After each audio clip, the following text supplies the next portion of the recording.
Good morning. I'm Maureen Harvey. My pronouns are she, hers, and I am an elderly woman wearing all white. Really. Wearing all white in honor of Memorial Day. Welcome to First Unitarian Church, where our mission is to explore the eternal, nurture community, and pursue the common good. We welcome you in your brokenness and in your wholeness. No matter who you have been, who you are, or who you are becoming, we greet you today with love.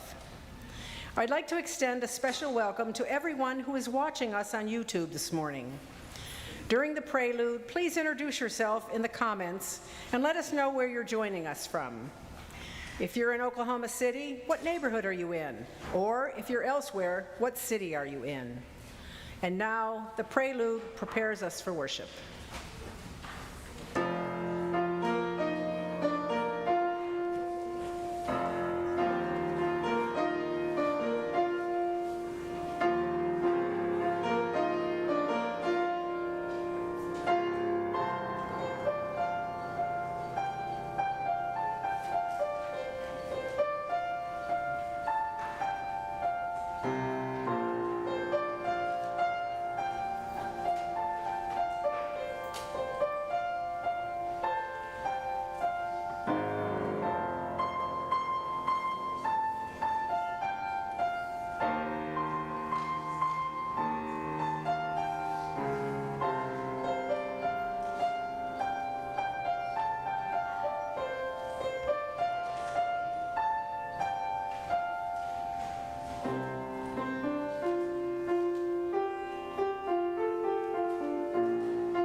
We light the chalice as a symbol of our sacred time together. Oh, Sandra Flansburgh is going to light our chalice this morning. We light the chalice as a symbol of our sacred time together. The burning chalice represents the light of reason and science, the warmth of loving community, the cleansing heat of justice, and the flame of hope.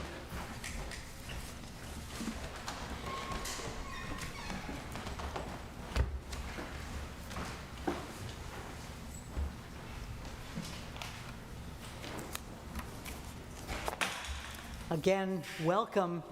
I'm happy to add my welcome to that of Maureen Harvey.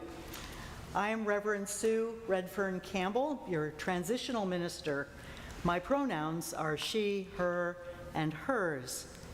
For those in our community who may be blind or visually impaired or are joining us online without video, I am a short, white woman, and I have to say, I'm old at this point. And you know what? I actually like being old, it turns out. I am wearing a lot of blue with a rainbow stole, and I often walk with a cane. Here at First Unitarian, there's a commitment to sharing pronouns and offering self-descriptions as part of the effort to ensure that no one is excluded from full participation in the life of our church. In the spirit of inclusion, our sanctuary is also equipped with a telecoil hearing loop system Please see your hearing aid provider to learn how to access this. And we have large print orders of service and hymnals, which are available at the back of the sanctuary and also, I noticed, at the side door here. And on the back of your order of service, you will find announcements of upcoming events. If you would like contact information for the people listed, Marlies Grog in the church office can help you with that. In addition, let me mention the 39th Street Pride Parade at 6 p.m. on June 2nd. I believe that First Unitarian is going to have a float in that parade. And this is the first of 2 Oklahoma City Pride Parades in June. You'll find more information about that in the weekly online newsletter. I also would like to let you know, if you didn't see the announcement, that some of you may have questions about the search for an interim or the search for the next minister. And if you wish, you can stay after church, maybe take a short break and come back into the sanctuary for a question and answer time if you have questions. And now I'll turn things back to Maureen Harvey, who has a special announcement or two for us.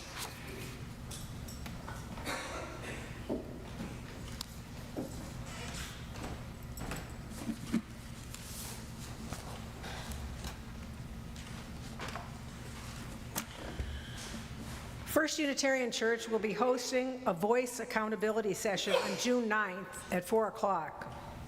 Some of you may remember attending these sessions before the pandemic, where we were among hundreds of members and we could feel our power. This is what we are aiming for on June 9th. It doesn't matter if you live in Senate District 46 or House District 88. I live in Choctaw. We need you to stand with us. We will be asking the candidates to publicly commit to work on parts of our agenda, so this will benefit everyone here. If you haven't already, please sign up after the service in Daniel Hall. Thank you.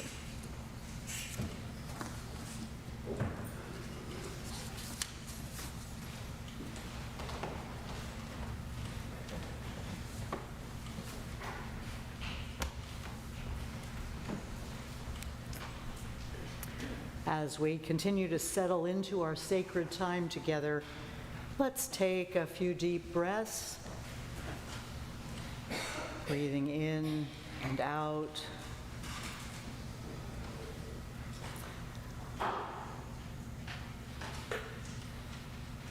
Letting go of whatever is getting in the way of our just being present.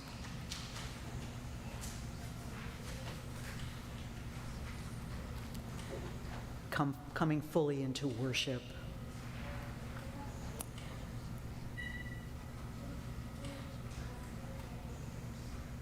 And let's keep centering in with these words from the Reverend Renee Rahutsky. Our first breath is followed by our first song, lusty, loud, and primal. A solo that announces to the world, I have arrived. We are the music. As toddlers, hearing our first reggae beat, we let our spines and hips bend and sway in response, as natural as the beat of our hearts. We are the music. The drone of the bass notes of the church organ, a vibration in our chests, tense muscles relax. The breath deepens. We are the music. As we push the air from our bellies out through the chest and throat, our changing expressions shape the sound. We are the music. As we sing together, voices blend to create a harmony, each voice enriched by its connection to the next. We are the music. I invite you to turn in singing the living tradition to hymn number 36, When in Our Music.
to a more profound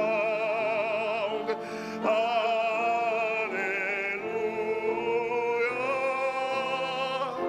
So has the church in liturgy and song, in faith and love through centuries of wrong, borne witness to the truth in every tongue. Alleluia.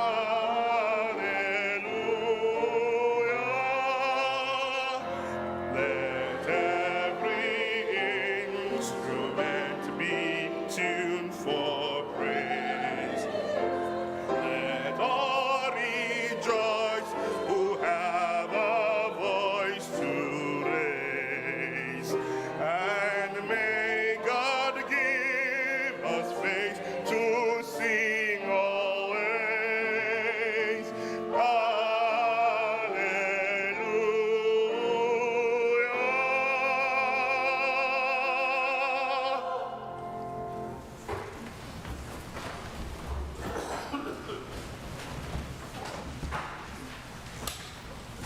There's something lovely about starting a morning by singing Alleluia. So I have a song, a time for all ages, that continues the theme of music. And I invite you to imagine a small island village which tends to receive a lot of tourists. Maybe imagine a bar by the seaside with only the thatched roof sheltering it from rain and the breezes blowing in. And in that village, there lived a talented local musician. And the musician played at the local bar for a minimal wage, but it was enough. A tourist from New York City visited the bar where the musician was playing, and he was impressed. He complimented the singer and guitarist on his original songs and asked, "How many shows do you do per week?" And the musician answered, "Not many, usually just about 3. "Why don't you do more?" asked the tourist, wondering why the musician wasn't cashing in on his talent. The musician explained that the small number of shows that he did were sufficient to meet his needs and that of his family. But the tourist asked, "What do you do with the rest of your time?" "Oh, we sleep late, we work a little, we play with our children, we spend time with our partners. During the day, we go into the town to see our friends, we spend time in nature, we meditate, and we enjoy life." The tourist interrupted, "Well, I have a degree from Harvard Business School, and I can help you. Let me give you some advice. You should start by doing more shows every week. Then you will make more money. With the extra revenue, you can buy better equipment to sell your music online." "I see," said the musician.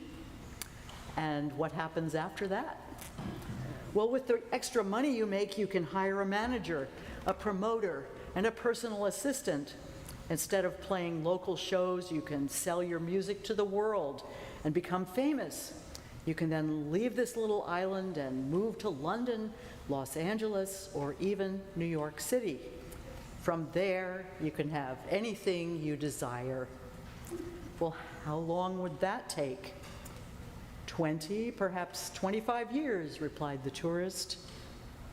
"And what happens after that?" "Afterwards, well, my friend, that's when it really gets interesting.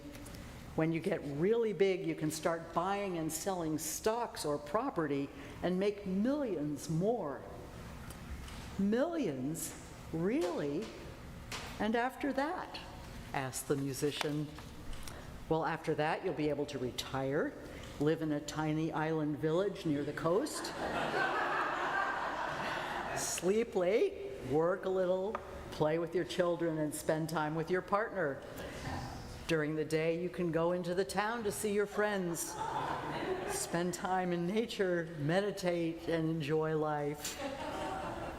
And the musician at this point couldn't stand it anymore and interrupted, "With all due respect, sir, that's exactly what we are doing now.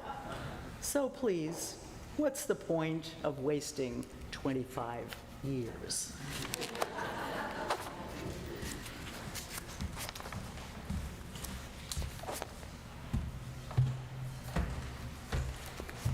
I like that. I'm Lori Jervis. I am chair of the Committee on Ministry. Today I am wearing mostly black. I'm a Euro-American woman. Every Sunday we take an offering. Since 2002, all the cash and designated checks from that offering have gone directly to external nonprofit organizations doing good work, our Change for Change partners. For the month of May, our Change for Change partner is Remerge Oklahoma. Remerge of Oklahoma County is a pre-trial diversion program that serves high-risk, high-needs mothers facing nonviolent felony offenses in Oklahoma County. Reemerge is a 501c3 nonprofit dedicated to restoring women to their families and our community. Reemerge seeks to impact Oklahoma's high rate of female incarceration and to serve as a model to the power of rehabilitation. For those of you who are in the sanctuary, in just a moment we'll be passing the offering plate. We know that many of you prefer to mail in a check or make your donations to Change for Change online. You can always make your gift by mailing a check to First Unitarian. Just write Change for Change on the memo line, or make an online payment through our website, oneuc.org.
When I was a child, my father would sit down at his piano on Saturday mornings and play Chopin's nocturnes. Myself and my 4 sisters would gather behind his back and do dances, silly dances. My father worked as a commercial artist, which meant he worked to deadlines, sometimes until late at night. He fought in World War II, came home, got married and started a family, then gave up after having no boys, but instead 5 rowdy and very silly girls. His nocturnes were his therapy, I'm sure. I believe in the therapeutic power of music. I've read that music with a beat the same as a heartbeat or slower is soothing. Makes sense. When I was working at the VA, I always played music with no words in my groups. And it was like magic, the way they would stop talking and get into flow. That place in the right side of your brain that causes you to lose time, get lost in what you are doing, and take a different perspective. Today, I play music with no words when I'm doing anything creative, and when I become overwhelmed by the news, which is easy to do these days, I play the spa channel in my car, especially when I'm on my way to a meeting or any place I want to gather my wits about me. New Age music puts me into slow-mo and helps my busy brain relax. I once shared an office with a gal who called it my think music. At the end of the day, when we were struggling to do paperwork, she would say, "Put on your think music, Maureen." I'll never forget a gentleman at the VA who had had a stroke and couldn't speak, but he still expressed himself. He'd come in and go, "Herda, herda, herda, herda, herda." But then he would point to himself and sing, "Amazing grace, how sweet the sound." It was absolutely astounding. And everybody just lit up when he did that. He could sing, but he couldn't talk. To me, nothing is more therapeutic than blending my voice with the voices of others in the choir. Talk about becoming something bigger than yourself. And we have fun. In singing, we connect with each other, and as a choir, we connect to the congregation. It's so gratifying. So join us. I'm attracted to the blue notes, the music you can feel in your gut. I think it's the Irish in me, and those notes express something deep inside me inherited from my ancestors. These blue notes don't make me feel sad, but instead, they connect me to myself and make me feel whole. This is the power of music for the man with a stroke, for my dad, and for me. Music connects us to ourselves and makes us feel whole.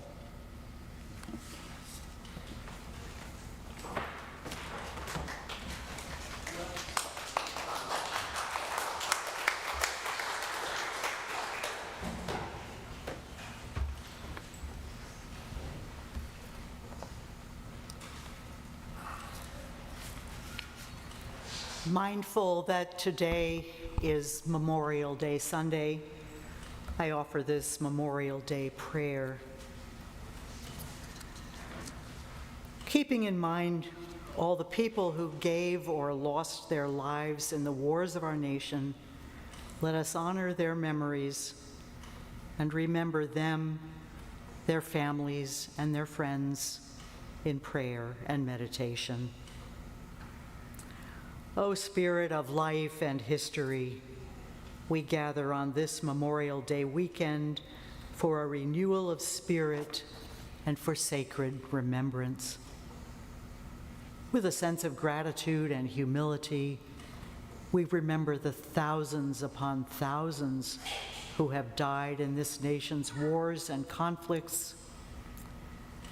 And we pray as well for all who survived, but who suffered deep wounds, whether physical, emotional, moral, or spiritual. And we remember the dead not only of our nation's wars, but of all wars in all lands, including those going on right now. We remember the dead in the wars where people have lost their lives to the harsh and bitter cruelty of human combat. May we make of their deaths a meaning. one that shall be for peace and justice and the birth of a new hope on earth. In our remembrance, may we not be puffed up with the overbearing pride of a false and narrow patriotism, but rather may we be endued with a generous patriotism, one that reaches out to the human family on every continent and shore.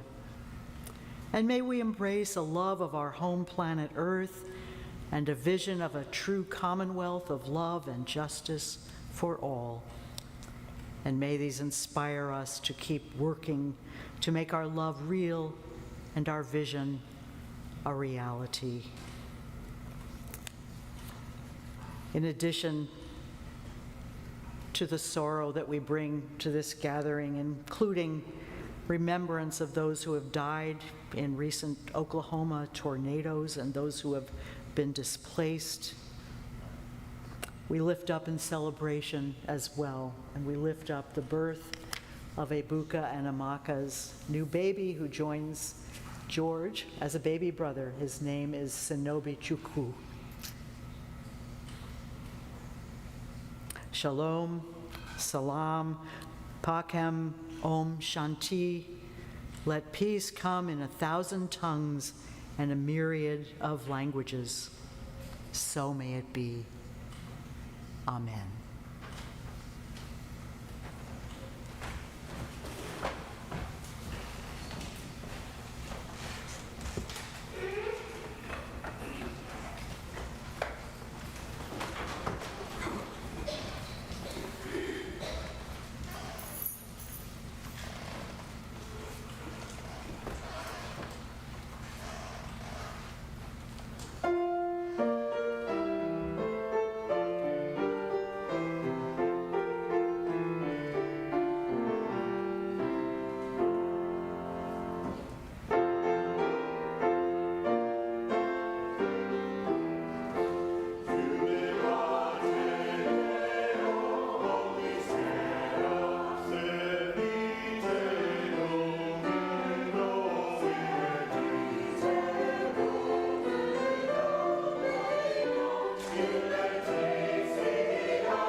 And now I believe our wonderful choir director, Ebuka, has a presentation to make.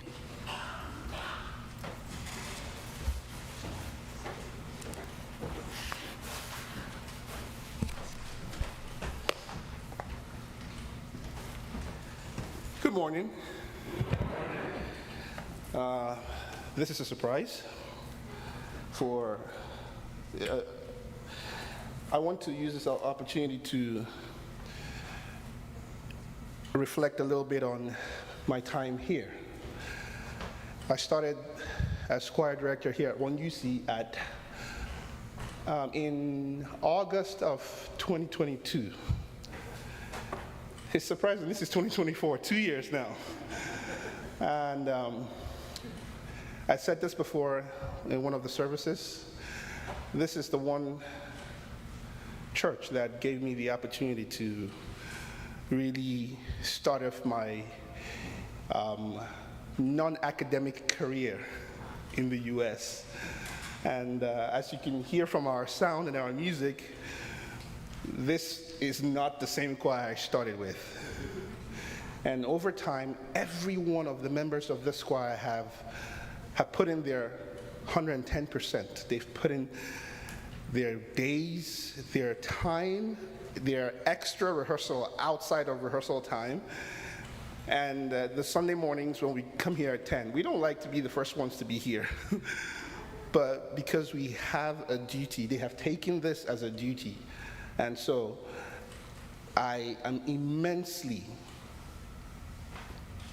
unimaginably grateful to every one of them.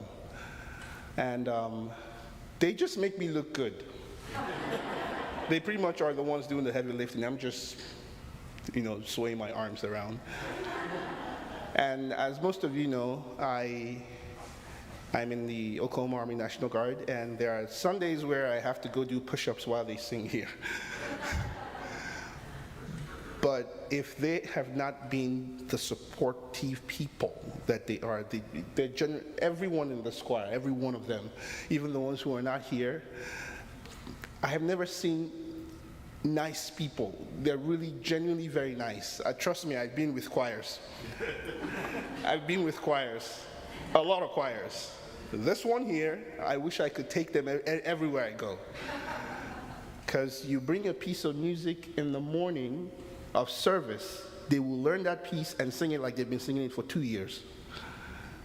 And that's what the choir is. But each morning I'm not here, I feel a part of me fading away. But because I know that there are people I can count on to keep our service going, I'm really struggling to hold back tears right now. But I have 2 bags here. I wish I could have 30 bags. But I have 2 bags here for 2 people who have really helped me.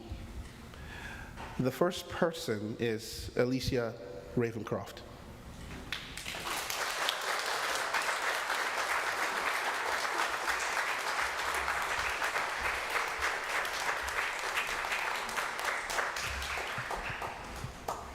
Ellie, as I like to refer to her, is my utility player. I'm a soccer guy. In Nigeria, we do soccer. Well, so America now does soccer. So I'm a soccer guy, and in a soccer team, there's that one player who can be a defender, a midfielder, and a striker all at once. And sometimes when the goalkeeper gets a red card, that player goes in the goalpost. That is the utility player. You cannot do without those people. Ellie is also our VA person, so you can imagine running up and down. And the days I feel so bad for Ellie are the days we have concerts. Ellie is typically everywhere and doing what Ellie is supposed to do, setting up the microphones. And there are times when I spring it up on Ellie to run copies on the evening of rehearsal. Ellie is playing in the bell choir, but after the rehearsal, Ellie runs and goes to make copies of music. Ellie makes me very comfortable as choir director here. Makes sure I have the best sound, provides me with extra video, provides me with extra sound systems that, in fact, Ellie reads my mind and does things that I don't even know that I need. Ellie, thank you very much.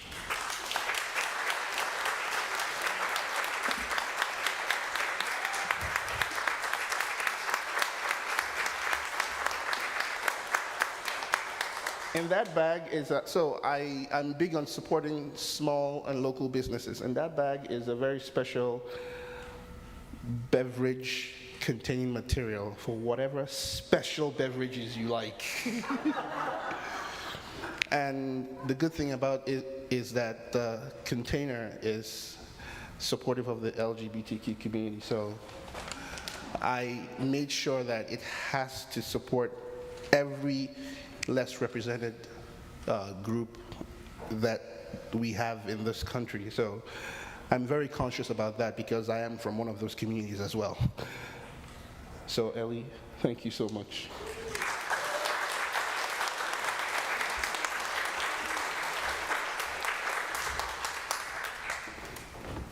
This second bag is for one person I refer to as the Margaret Thatcher of the choir.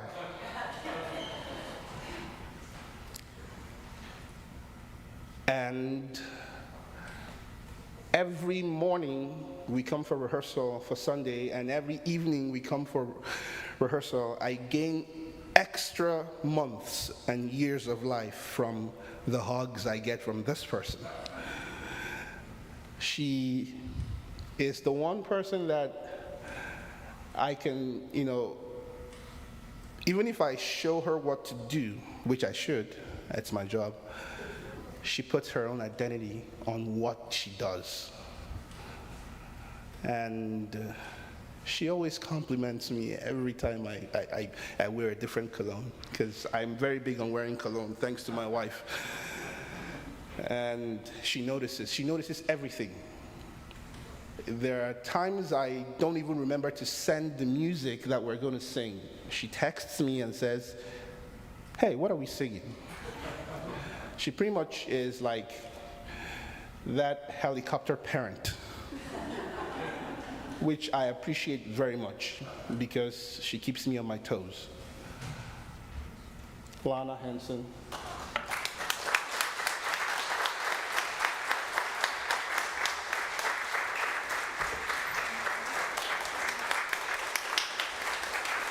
Extra life. Those are the hugs I get extra life from.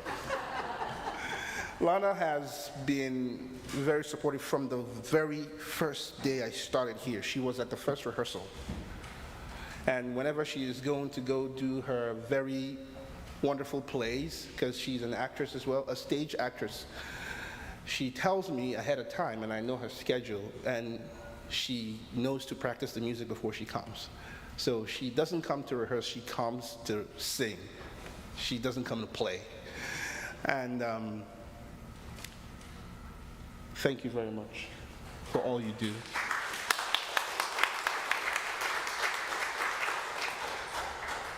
And I must also say this, there are members of the choir that I may not be able to mention today, but I have to tell you this. This choir has been very instrumental. Every one of them have been very instrumental to the successful time I've had as a new dad. This 2 weeks ago, I became a new dad. I had my second son, and every one of them in this choir, some people brought food, some came to see us in the hospital. A lot of them, the love was so much, and that's why I will say this openly. I got a job offer outside of Oklahoma, which I turned down because I still want to be here.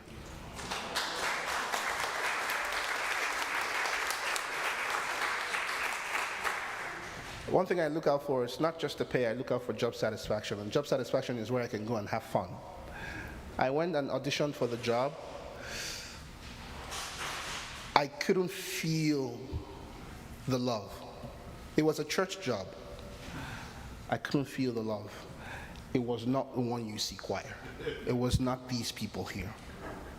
So, this is my way of saying that you're stuck with me.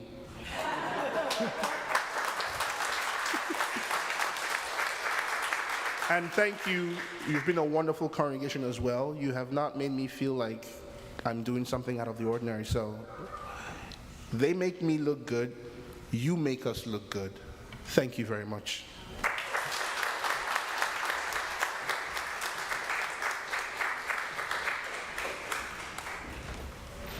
picture card.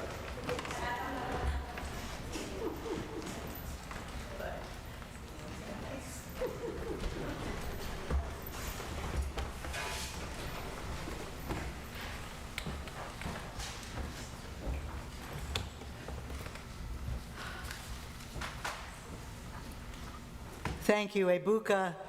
One of the joys for me of being here for the brief time I am here is working with you and sharing service with the wonderful choir and the wonderful music. It's just a great blessing in my life. So thank you all.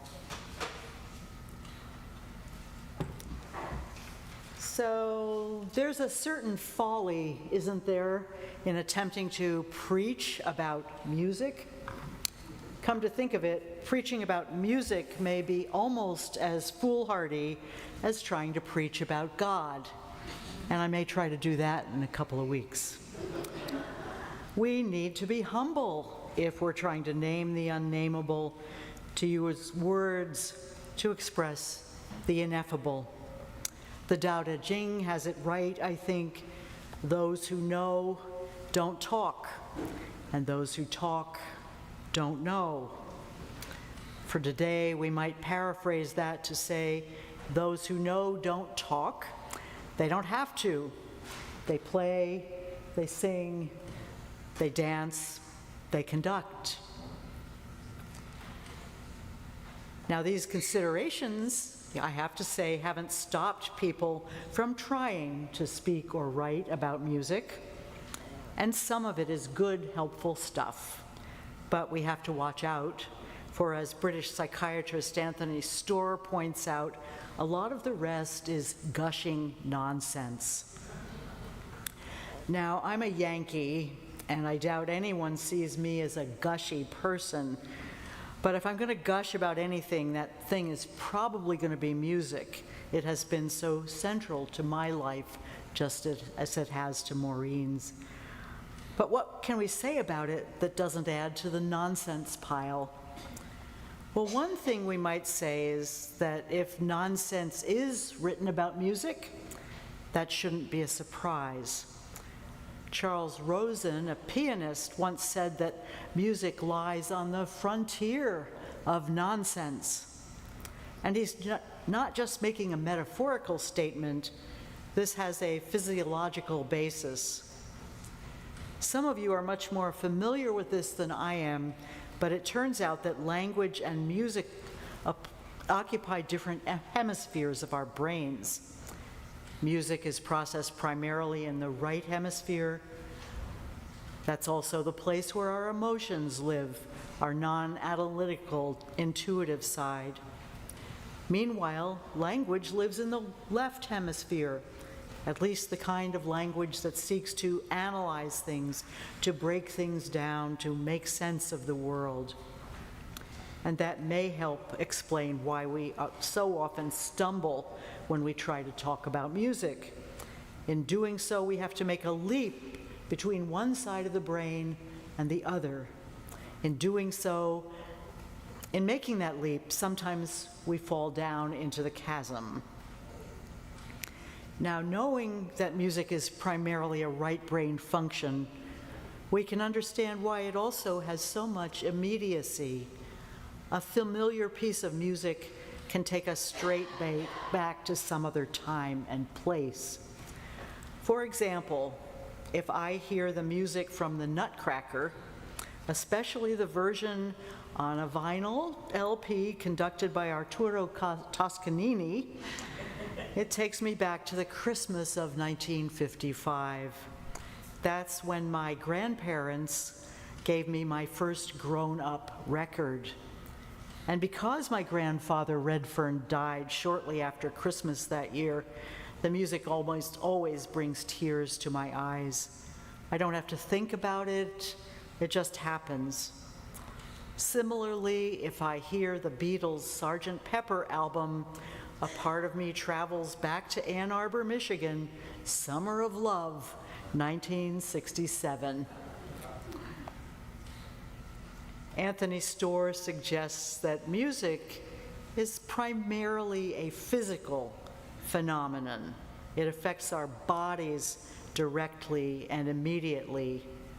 When our toes start tapping, when we hear a rhythmic piece, apparently it's not just habit or cultural conditioning, there's a biological basis. Studies of young children show that they can't sing very well without moving their arms and legs. It's only when adult decorum is imposed on them that they begin to keep still. And not only does music affect our bodies as individuals, it seems to produce similar physical effects in different people at the same time. That gives us an idea why music has such power to unite people. I think, for example, of the role of music in the civil rights movement in the US or in the South African liberation movement. And have you ever left a concert without feeling bonded with everyone present? Once again, there may be a physical basis for that. I think this also helps us to explain music's power in religion. My sermon title comes from Alexander Pope, who wrote of people whom to church repair, not for the doctrine, but the music there. And Pope was not being complimentary in that description. He thought music was a really bad reason for going to church. But I don't think we have to be constrained by that, do we? I'd guess that these days, more people go to church for music than for doctrine, even if they won't admit it. Music brings us to the heart of life when words fall short. In my own life, I'm sure the choir and the hymn singing kept me in the Methodist Church far longer than I would have stayed without it. It is also one of the reasons I'm a UU and not a Quaker. Did you know that UUs are sometimes called noisy Quakers? And many Episcopalians will tell you that it's not theology that holds their church together, it's the prayer book liturgy and the music. But there's a flip side to this. Music can be a great unifying force in a church, but it can also be somewhat divisive, maybe very divisive. And it can be that way precisely because it is so immediate, so personal, so emotional. In one congregation I served, the choir and its director brought many people into the church. It was wonderful. But music was also the subject of the biggest church fight in the 7.5 years I was there. I recently was reminded of that when I was going through my files at home, and I ended up shredding all the notes that I'd made from that just to get that toxicity out of there. Now, that doesn't happen everywhere, I hasten to add, but it happens often in us to remind us to be gentle with one another. When we, for example, say unkind things about music that someone else loves, it cuts very deep. In many ways, it's a mystery. We don't know where music came from. Its origins are lost in time. Scientists are pretty sure it's a human activity. It's not really an imitation of bird songs or babbling brooks. But beyond that, there's lots of room for speculation.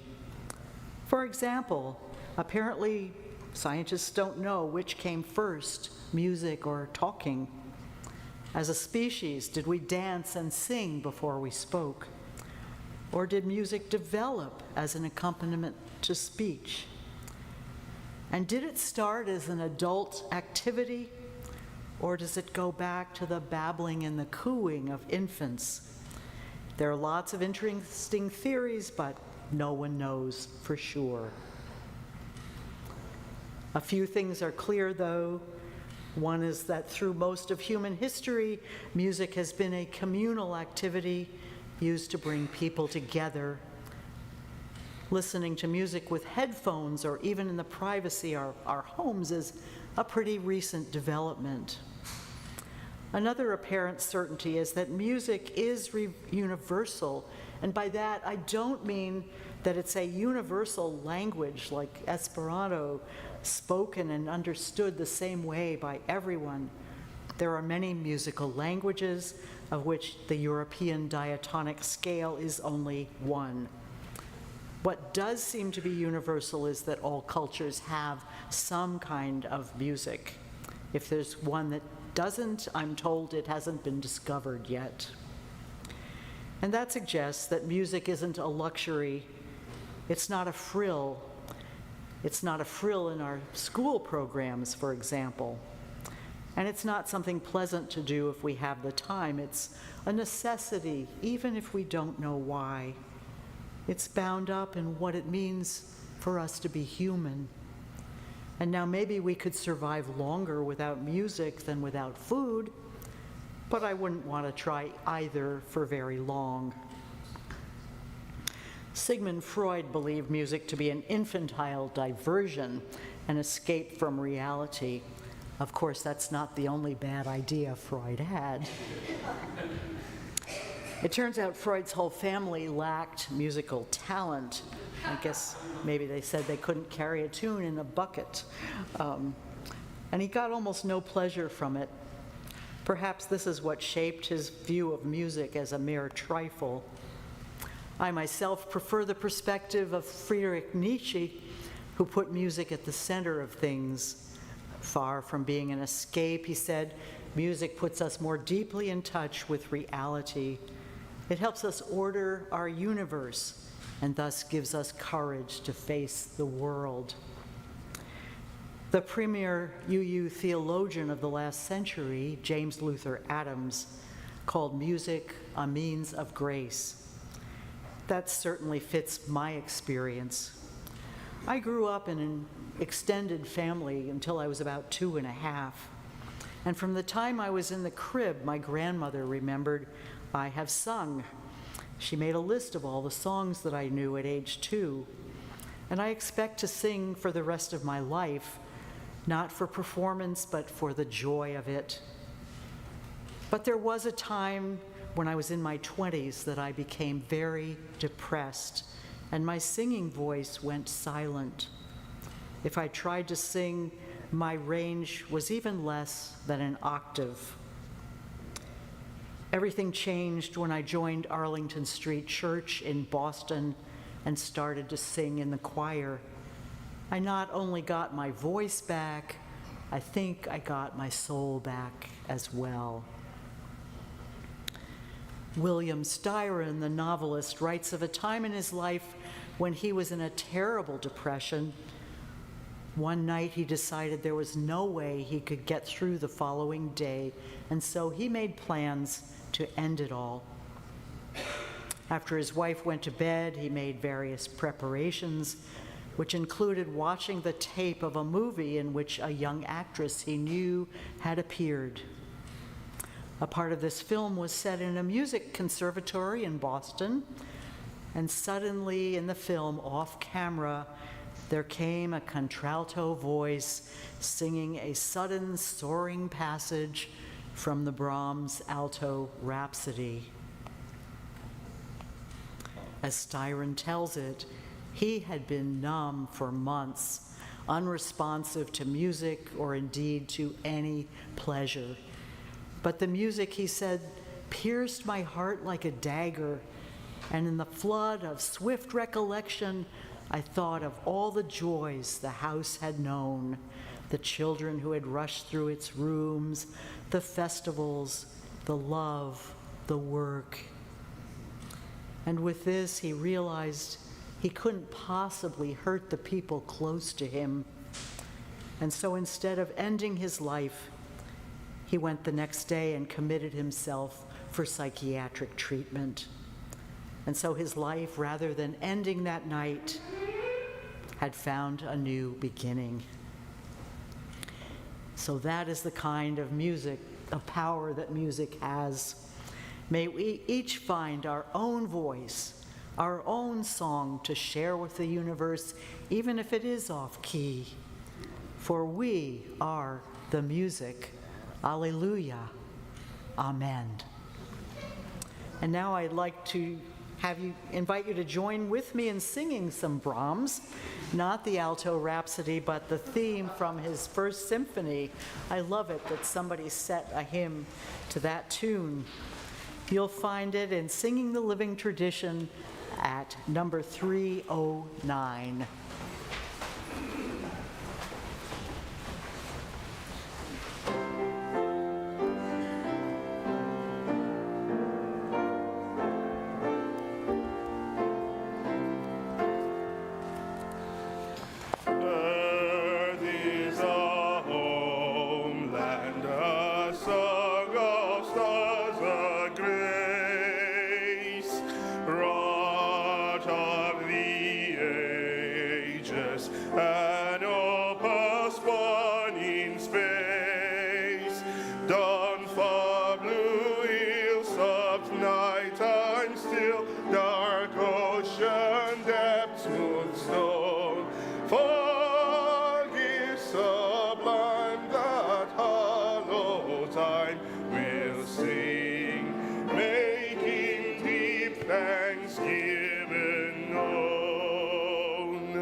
As Maureen Harvey extinguishes the flame, we extinguish this flame.